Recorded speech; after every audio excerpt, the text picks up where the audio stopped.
मीनू और संयम दोनों की शादी को अभी 5 महीने ही हुए थे। दोनों जॉब वाले थे, इसलिए दोनों को एक दूसरे के साथ समय बिताने का कम ही समय मिलता था।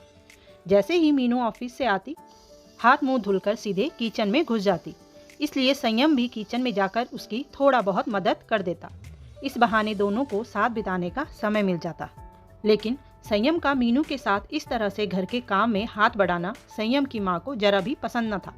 अगर संयम चाय भी बना दे तो उसकी माँ को न जाने क्यों चुप जाता था। मीनू सब अनदेखा कर अपनी जिम्मेदारियां पूरी करती। आज संडे था तो मीनू थोड़ा आराम से ही अपने घर के काम निपटा रही थी कि दरवाजे पर घंटी बजी तो सामने संयम की दीदी जीजाजी थे, जो कि महीने में 3-4 चक्कर लगा ही देते थे। अरे मीनू, कैसी हो? संयम की दीदी ने मीनू से पूछा। अच्छी हूँ दीदी, आइए बैठिए।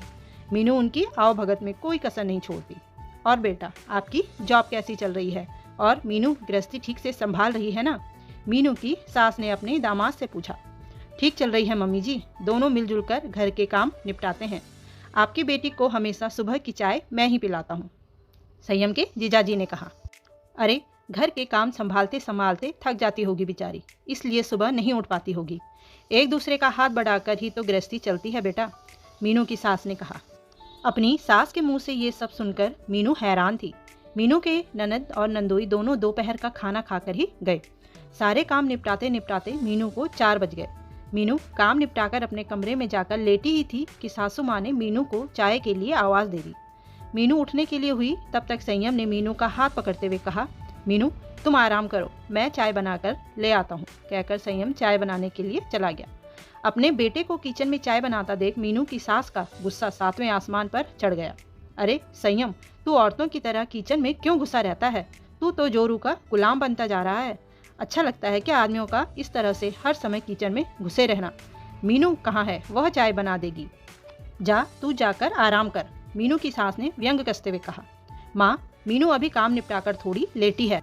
सुबह से वह थक गई है। आज हमारी छुट्टी है, लेकिन आज के दिन भी आराम नहीं किया है मीनू ने। और मैं ऑफिस में जितना काम करता हूँ उतना ही मीनू भी करती है, लेकिन तब भी वह ऑफिस से घर आकर सबके लिए खाना बनाती है, सारे किचन के काम करती है, तब जाकर लेटती है। अगर घर पर भी हम दोनों मिलकर काम करें तो इसमें क्या परेशानी है? आप तो उसकी मदद नहीं करती हो, कम से कम मुझे तो उसकी मदद करने के लिए मना मत कीजिए। माँ, आज जीजाजी आए थे। जीजाजी भी किसी के बेटे हैं, लेकिन वह दीदी की काम में सारी मदद करते हैं। जैसी सोच आपकी है, ऐसी ही सोच दीदी की सास की हो तो बताओ, दोनों की गृहस्थी अच्छे से चल पाएगी क्या? अगर आपके दामाद आपकी बेटी के लिए चाय बनाए या उनके साथ काम में हाथ बढ़ाएं तो आप कहती हैं कि ऐसे ही तो गृहस्थी चलती है। और अगर मैं आपकी बहू के साथ थोड़ा काम में हाथ बढ़ाऊं तो मैं जोरू का गुलाम? इतना भेदभाव क्यों है माँ? मीनू भी किसी की बेटी है ना? संयम माँ को चाय पकड़ाकर वहाँ से चला गया। मीनू की सास चुप होकर सब सुन रही थी। उन्हें एहसास हो रहा था कि बेटा जो कह रहा है वह सही कह रहा है।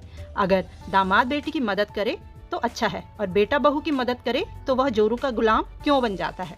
धन्यवाद दोस्तों। कहानी पसंद आई हो तो कमेंट, लाइक, चैनल को सब्सक्राइब जरूर करिएगा। धन्यवाद दोस्तों।